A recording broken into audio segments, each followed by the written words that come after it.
Good morning, students of St. Michael's, class 12. This is the second class of partnership, and in the last class, we had studied about what is partnership and what are the different types of business organizations. We studied the features of partnership.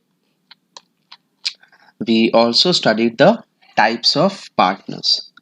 So, today we are going to learn the accounting aspect of partnership. Like, what do we actually have to do in this chapter? Accounts is always related to practical practice. So what accounts do we have to make? So these are the accounts, as you can see on your screen. These are the accounts that you have to make for partnership. The first one is trading and profit and loss, which you have already practiced in class 11. The second one is totally new, which is appropriation account or profit and loss appropriation account. Third and fourth ones are the capital accounts. I'll explain it to you what are capital accounts. And the last one is balance sheet. You already know what a balance sheet is. So coming to the first account, trading and PL, we do not have to make profit and loss account in partnership because they will already give you the net profit. What is net profit? We know, right? We add all the income side and we subtract all the expenses and we get the net profit. This is the net profit which belongs to the owner, right? If I'm doing a business and I have gained some profit from my business, so that profit which I have earned, it should belong to the owner of the business. So what happens in case of partnership accounting? After creating a profit and loss account, they make again a profit and loss appropriation account. This is a format of the profit and loss appropriation account. So what happens?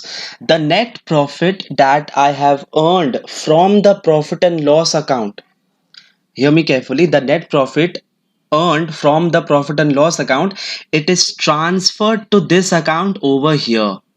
If you can see the cursor which I'm pointing out to, this is the net profit and it has been transferred from the profit and loss account. Now, why has it been transferred over here? It has been transferred over here because the net profit, it has to be again divided among the partners of the firm, right? When there is only one owner, I don't need to create a profit and loss appropriation account. But where there are more than one owners, like in a partnership business, I have to make a PL appropriation account so that the profit can be divided among the partners, among all the partners.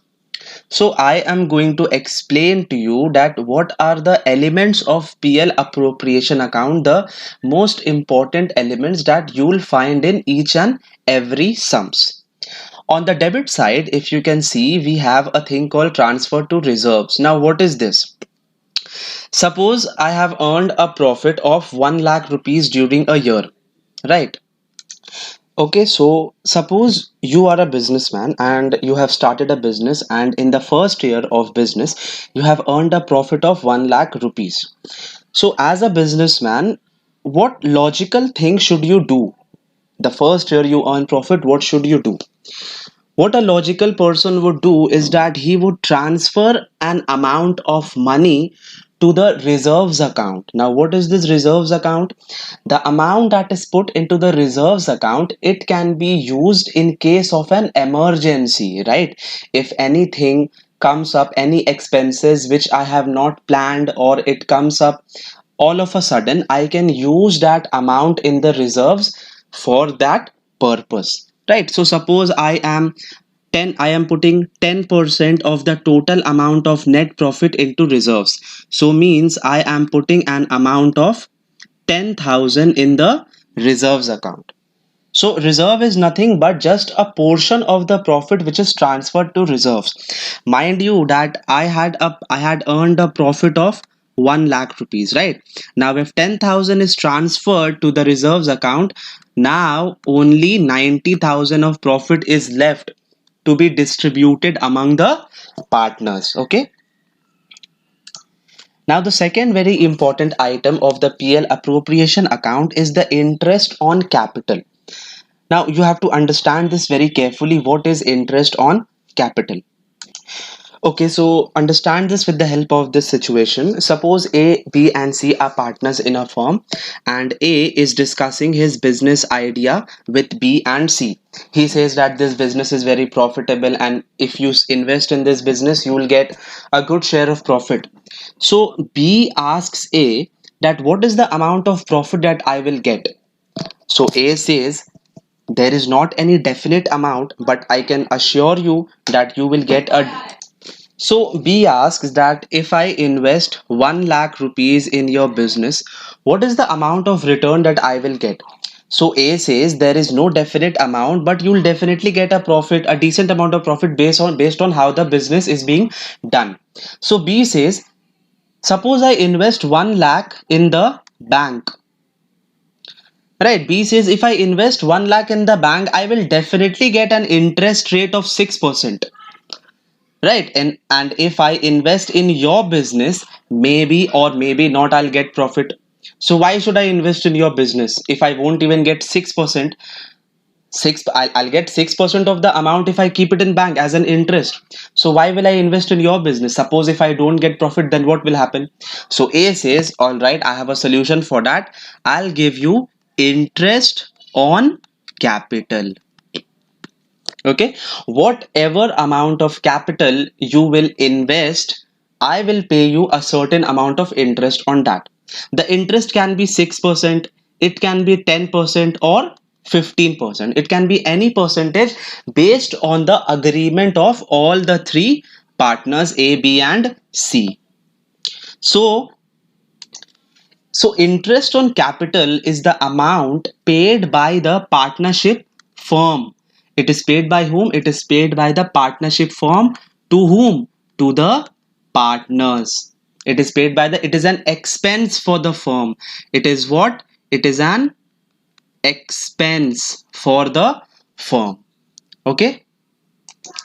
So this was what interest on capital is, amount of interest on capital that is paid to the partners by the partnership firm. So therefore it is an expense and therefore it is on the debit side. You remember, right, in the PL, profit and loss account, when we used to post all the expenses on the debit side and all the incomes on the credit side, right? So please be careful that these expenses and these incomes, these are not of the partners. Right, this is for the partnership firm. I always tell you that you do not think as a person, you think as a company, you think as a firm. Right, so these expenses, surely if you think that the interest on capital, the partners are getting the interest on capital, but who is paying them? The firm.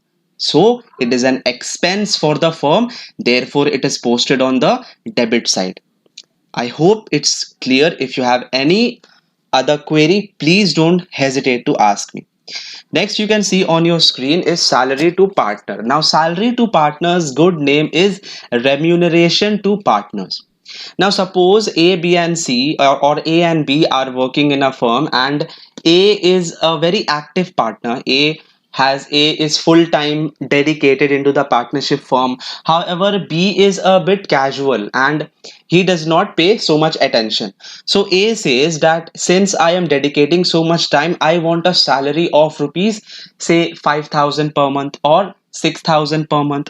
Okay, so if A and B both agree on this, then A or B shall be paid salary or remuneration. Here, both in this example, both A and B are getting salary. Salary can be on per month basis, you have to multiply it by 12, or it can be on an annual basis. So you just have to post the amount over here. So remuneration is also an expense of the partnership firm, but an income for the partners. Next is commission to partner, which also comes in the remuneration part. Commission, you can understand if A says that if I sell 1 lakh units in a year, I am entitled to a commission of 5%. So 1 lakh into 5% is equal to 5,000 commission. Okay, so salary and commission are both are a part of the remuneration. So this was two important elements of the PL appropriation account which you need to know about. Now coming to the right side, which is the credit side, you can see only two items over here, which is interest on drawings and net profit. Now, what is interest on drawings? Now, if you're operating in a partnership firm, obviously, as a person, you have expenses, right? There are many day to day expenses, your personal expenses like your tuition fees, your school fees, your eating expenses, traveling expenses, etc. So, the partners cannot rely on the profit, right? They cannot rely on the profit because profit is given at end of the year. The profit to the partners, it is given at the end of the year. So what do partners do? They draw, they make drawings from the partnership business. So when they do drawings, set a rule they set a rule that whoever draws money from the partnership firm, they have to pay an interest amount of say 6%, 6% or 12%, right? So it the rate of interest, it can be agreed at the time of the agreement between the partners. So what is this? Whenever the partners withdraw an amount for their personal use, they have to pay an interest. They have to pay an interest on the amount of drawings. So now if you see carefully, if the partners withdraw money from the firm and they are having to pay interest on those drawings, to whom? They pay it to the partnership firm. So think, if the partners are paying and the partnership firm is receiving, so is it an income or expense for the firm? It is an income for the firm.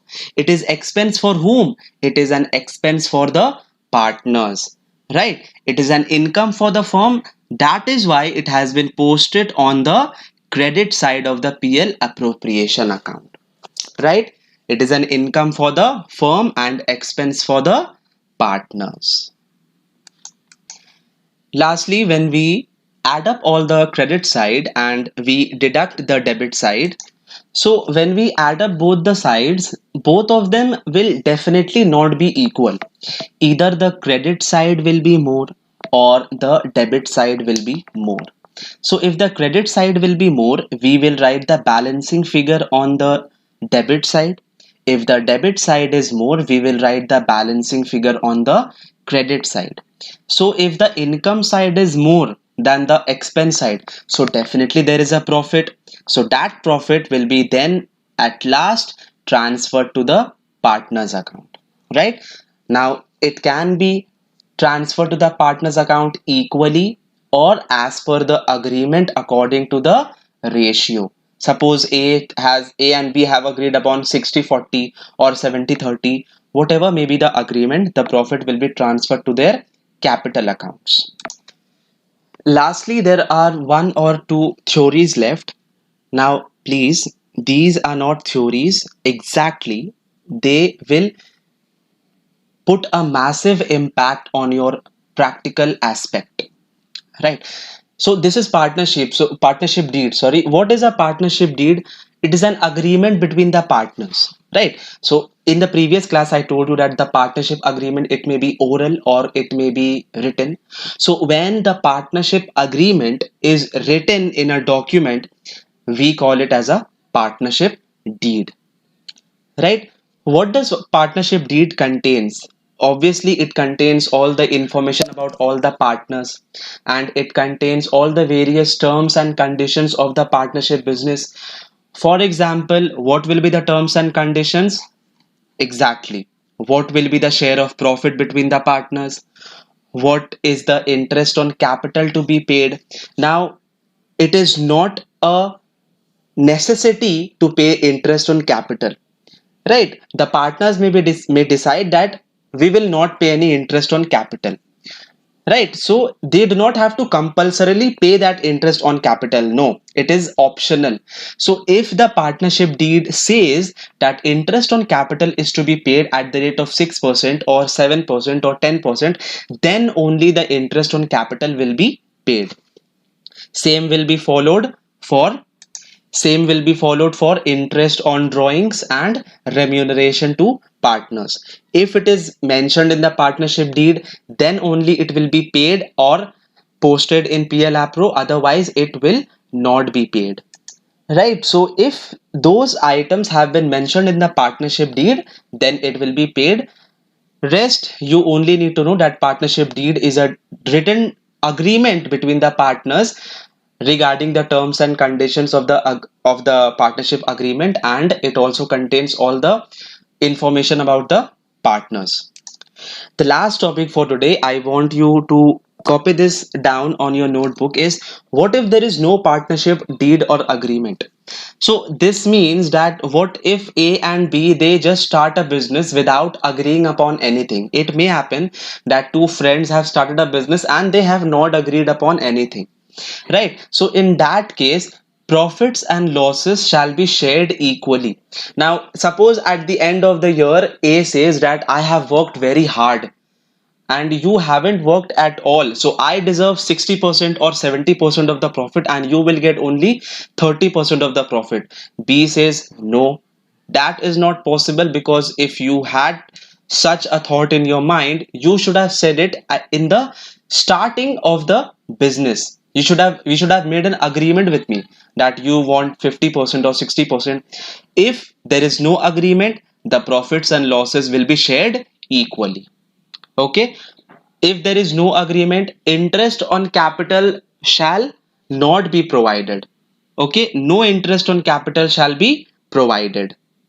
So if any partner wants interest on capital, he has to make an agreement with the rest of the partners at the starting of the partnership business. If there is no agreement, then at the end of the year, if a partner says, I want 6% interest on my capital, it is not possible. The partnership firm will not give him the interest on capital.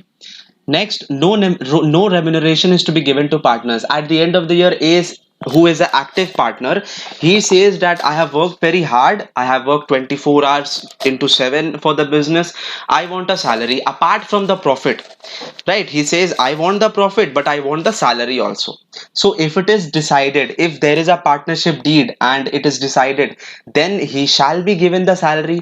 But if it is not decided, then very sorry, he will not get the salary. Next, the next item is interest on loan from partners is to be paid at 6%.